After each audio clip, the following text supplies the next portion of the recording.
Let's talk about Mr. Cool mini split heat pump systems. It's a do-it-yourself thing that you can get through a lot of different places, online, Home Depot, Lowe's. This is the one I've got through Costco. Actually, the second one I'm installing this year. I've put in an 18K, so it's a 4th generation 18K one in my house. I did that a couple of months ago. It's working amazing, but I learned a lot through that, and then I decided to go ahead and put one of these in my wife's studio here in the backyard. That's why it's a backyard adventure. And this is the 12K, so it's 4th generation 12K Mr. Cool. And it's a great system for both heating and cooling in a very energy efficient way. And it's a system that's designed for a do-it-yourselfer. So I'm totally in that mindset. Hopefully this is going to be helpful for you to learn and see how I do it. Perhaps you'll gain some tips along the way, see some things that will help you in your process of doing the same thing. So enjoy today's backyard adventure.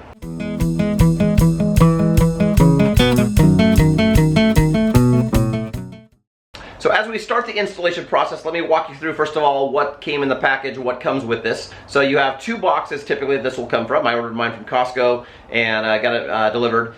Behind me there's this condenser unit. This is the outside part that sits on a pad or it can be put up on brackets on the outside of your house. And this is kind of what cycles the air through outside and sends up through some hoses, and there's electrical wires, all that, up through the wall into this head unit, which is the second box. And this is what actually brings the heat and the air conditioning into your house, kind of cycles the air, fans it, all that, has the controllers in there, the electrical controllers, things like that. So you got kind of 2 boxes. All the pieces that you need for installing this are self-contained. There's a very detailed instruction manual. I think it's in different languages also, but kind of walks you through all of it, your power requirements. So with that said, there's a couple things that you need to start with to be set up to go. First off, as you figure out where you're going to put this, you're going to either need to have some brackets to put this on a wall. It's a fairly heavy unit, but they build some brackets that you can install, or you got to put this on the ground on a pad or some sort of very stable ground. And so most people will put this on like a concrete pad, something like that, and then there's some bolts that you can put into the concrete to hold this thing in place from over time of getting bumped or the vibrations, things like that. You can see here I've got a concrete pad that I've put in. I did this just a couple days ago and it's still drying, curing, but I'm going to be putting the condenser unit onto that. The second thing that you're going to need to have taken care of before you install this is electrical. And so depending on the size of the unit, you're going to need to run different gauge wire, different ampage of your breaker, and have that set to a disconnect. And so this box here, this is a disconnect box, and what it's meant for is if you're working on this or if there's some sort of problem, you can easily and quickly turn it off, disengage all the power and be safe to work on it. Most places have a code that say you need this close by. I think it's within 6 feet or 12 feet of where your actual unit is, and so this just happened to be the right place for me to put this where the wires, as they come out from the wall, I didn't want to run any conduit, and so it just shoots right into this box. And I've got some, this is 12 gauge wire connected to a 20 amp breaker, and so for the 12K unit this works fabulous for that. It's sufficient. It does say that it prefers to have 10 gauge wire, but the 12 gauge is sufficient. So that's partly that's what I had, partly that's what I didn't have to go in and run some new wire all the way to my breaker panel because I had a possible outlet for a heater already run with the 12 gauge wires. Let's talk about the electrical for a moment. And as far as the 12K unit, it's nice because you can run it off of the 20 amp breaker with 12 gauge wire, so a little bit smaller requirements. And again, I think I mentioned this earlier, but what I did is I ran the 12 gauge wire from my panel out to this disconnect, and this is code for most places, but it's also super convenient and safe. If you need to work on something, you just, like in this particular case, you just pull this out. It's got a fuse in there, and you can switch it around. It turns it on and off. This is just a standard thing you can get for air conditioning type units, this sort of thing. And typically they're 30 amp setup, but I have a 20 amp fuse in there, so that switches it over to 20 amp. And just a nice safety feature to have. If you're ever out here and you have to do something real quick and turn it off, you don't have to go in the house, turn the breaker and all that. So again, the wire comes into this, and then I run a separate part through my whip. And with the whip, I've got it popping out. I'll put my, let's see, where's this at?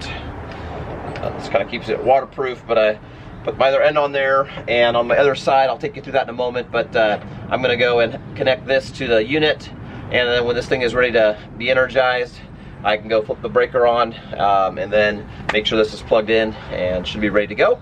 So this piece, a lot of times people will hire an electrician if they're not comfortable with electrical stuff to get it set up to this point, and then it's just a matter of plugging it in, hooking up a black wire, white wire, and the ground. So it's not super complicated. All right, let's talk about installing the head unit, the inside unit. And so in the packaging, there's a cardboard template that comes with it that has, let's see, it's got the bracket on there, it's got where your big hole goes, kind of shows some different mounting spots. So you're going to use this to kind of figure out where your exact placement goes. In my case, I've got this wall behind me where we want to install it. It's actually not brick, it's a facade, so I don't need to worry about brick installation, but a couple things with this that you want to make sure of. If you are close to a wall, there's I think it's about 5 inches away is kind of the minimum clearance or minimum distance away you need to have it. From the top of the ceiling, about 6 inches, is just under that, is the minimum clearance.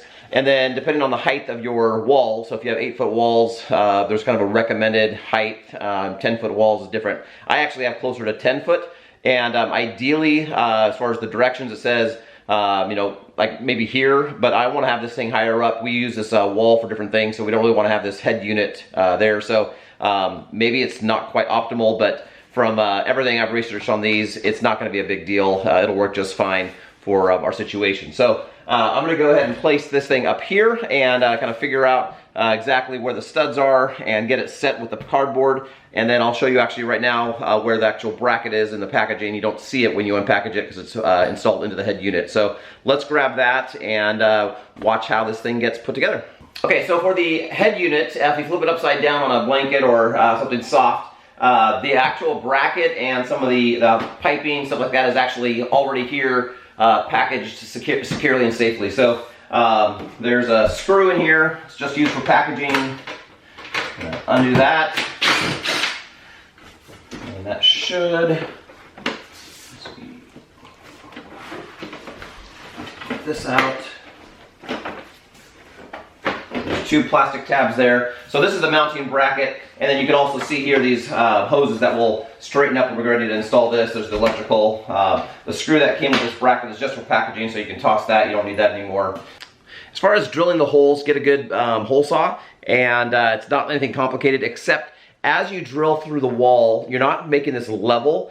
You actually have a very slight slope down towards the outside. So when there's gonna be hoses going through there and electrical conduit, that drain hose, you don't want that thing going up at all where the water, if it wants to drain, it wants to go back into the house or into the unit. You want that at a slight slope. So you actually drill this just slightly down, so as it goes through the wall, that eventually there's a white pipe and then all the stuff that goes through there. It's kind of going at a slight slope down and then out, and that sleeve, that white sleeve, if for some reason moisture got in there or whatever, it's not going back into the house, it's going down. So I'm going to drill this hole out there. I'll kind of show you what it looks like and continue on. All right, so here's a close-up of what the bracket looks like, and I've got 5 or 6 screws in there. There's my hole to the outside. You can see the insulation and drywall, perhaps. But you don't just leave this like this from the, you're gonna have this collar here in a second, and then on the inside, we'll have this unit coming from the other side. So I push this plastic piece through from the back side to here, and there's a little collar around it similar to this. And so this will essentially go over here, but this is, my wall is 1 inch shorter than what this thing is that it came with. So I need to trim this, and then this will just slide right onto there. And then when I fill this thing with foam and all that, it'll be nice and taken care of. But I want this piece flush, and it's about 1 inch out. So you could use either a razor blade and cut it, or I've got my oscillating tool, so I'm gonna go ahead and use that.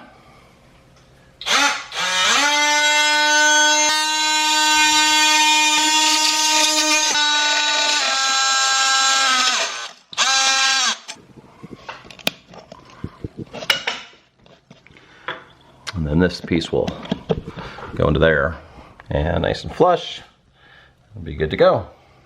All right, so I've got 3 parts that I'm feeding through this hole. First is the electrical conduit. Because this is the longest one, I'm going to get this most of the way sent through the hole. Less to do. And this is probably better as a 2-person job.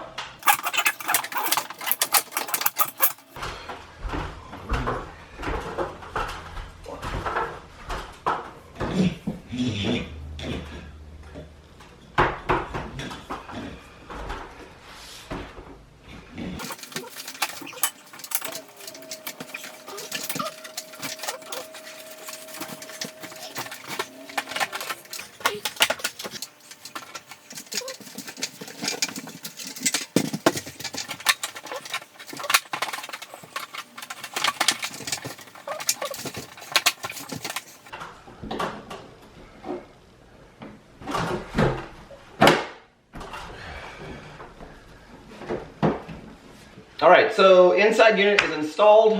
There's basically 2 tabs, and the tabs are on the outside of these little holes that you can pull it down if you want to. It basically goes out like that, so I snap that into place. One very tiny thing, I've seen this on both units when I've installed them, that if I could remember this for my next time I would. The hole's right there. With that little plastic collar, that collar comes down a little below, a little farther than I want it to.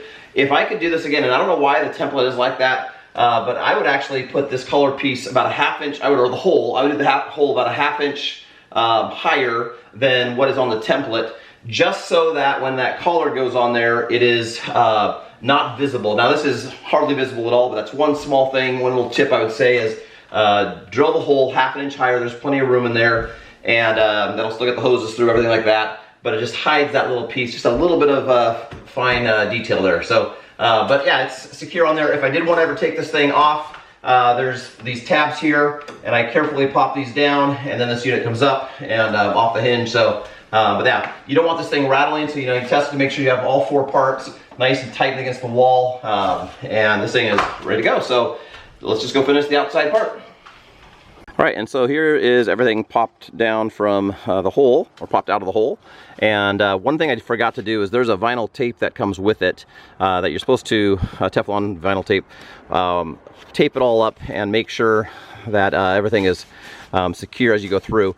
This drain pipe right here, this actually needs to be on the bottom, so you want the water that comes out if there's ever an issue underneath. And so I'm going to rearrange this a little bit and put these, I'll start taping it from here back. I'm not going to worry about the inside part, but as this goes down, I'll continue that tape there. So then we'll come back and work on these pieces. Okay, so I took this Teflon tape and I wrapped it around this several times and went as far as I needed to in there. It'll be fine. I'm going to fill this with foam when I'm just about done. But this doesn't have self-adhesive on it, so it kind of wraps tight. But then I always take electrical tape, and periodically I'll go and just get it nice and snug on there so it holds together. And I think this is partially a weather protection, partially, I don't know if it's heat at all, if it kind of keeps the heat in or when it's freezing, but I'm not sure. But anyway, that's what it says to install, so I'm going to go and do that. And then I'll continue this Teflon tape all the way down. But first, before I do that, I'll need to get the hose connected to these. And there is refrigerant of some sort that is in the main line, the 25-foot line. So once I get ready to do that, I want to move kind of quickly. You're fine just to, plug it in, tighten and all that. It's not going to be a problem, but you don't want to do this in a slow way. So get that thing ready down below. Okay, so as far as this refrigerant line, I believe this is 20 feet or more, and so this is way more than what I need. In most projects, they give you more than what you need, and it's not something you can cut and splice and shorten up. So basically with this situation, what you'll do is you're going to unwind what you need to get from wherever your hole is in the wall where those tubes came out of, and lay out enough of those to get you down to where you're at, and then the rest of it will stay coiled up. So there's some things in the directions about how you coil it, but basically you want to keep it in this type of situation just behind the unit. And you can just lay it there against the side of the house or put on some hooks.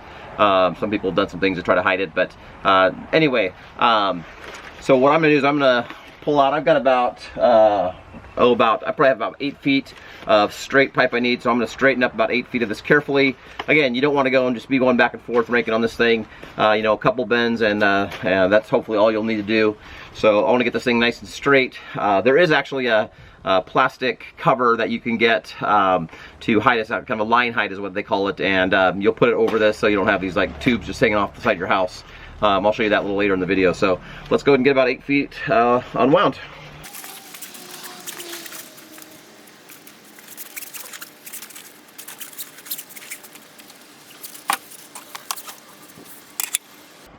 Okay, it doesn't have to be perfect, but I've got that up there, so now let's go ahead and climb up the ladder, and we're going to see if we can bolt this thing together, or tighten this thing together. Alright, so I'm going to go ahead and take these refrigerant lines, and do one at a time, gray with gray, blue with blue, and then I can straighten these out at the bottom.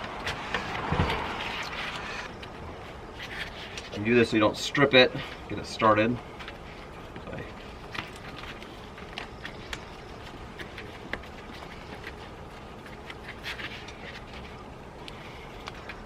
Okay, so I got that good and hand tight. A couple wrenches, and I'm getting this snug. I don't want to overdo it, but I also don't want this too loose. So let's get do this.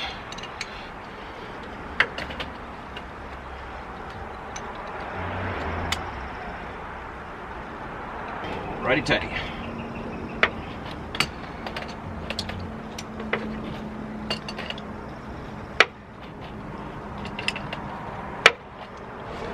And again, this is, I can tell this is just still getting my threads all the way up there. I'm not putting any torque on there much, just kind of turning that. And then as far as this bottom part here, my footage actually got messed up, so you can kind of see what I've already done. But the blue and the red, they come down here and connect to these spots. There's a little cap on each of these that once it's all tightened, you open it up, and or you turn it and it opens up the coolant so it can flow in both ways.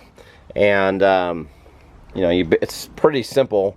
You can see the line just goes into there. Electrical, same thing. You got your whip, and then that black line just goes in, and it's all color coded, easily recordable in the directions. Okay, as far as the electrical, I'm going to take off this cover. Just 3 screws.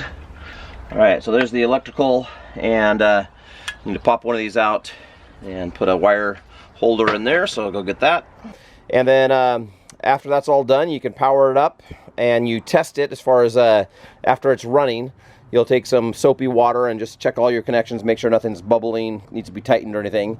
And I've done 2 of these now, tightened right up, everything worked perfect. You don't have to touch this unit, it's just ready to go, and it works really well. So one other thing about this is the what's called the line hide, and that's this white plastic cover, basically, almost looks like gutter pipe. And I ordered this stuff online, but there's a bazillion different versions of it out there, and it just comes in sections and just kind of makes it look presentable visually. Now down here you can see, not necessarily the best thing, but it's on the back side of my house. I've already got enough junk back here, so it doesn't really matter. But you know, if this is in a high visibility spot, you might want to have a little fence around it or something. But that line hide just covers up the line as it pops down, and you can kind of straighten it out. It's pretty flexible for what you need. Just snaps into place, a couple screws, and good to go. All right, it is powered on. It's all sealed up, no leaks. It's working perfect. It's quiet. I don't know if you can see it up there, but there's a little fin at the bottom of it that kind of just goes down and up, and the air kind of circulates in the room. Cannot hear it at all. It's so quiet. Outside unit's quiet. You know, at times there'd be a little fan that it's nothing. Works fabulous. Comes with a remote, kind of like a TV, where you can do all sorts of things with it.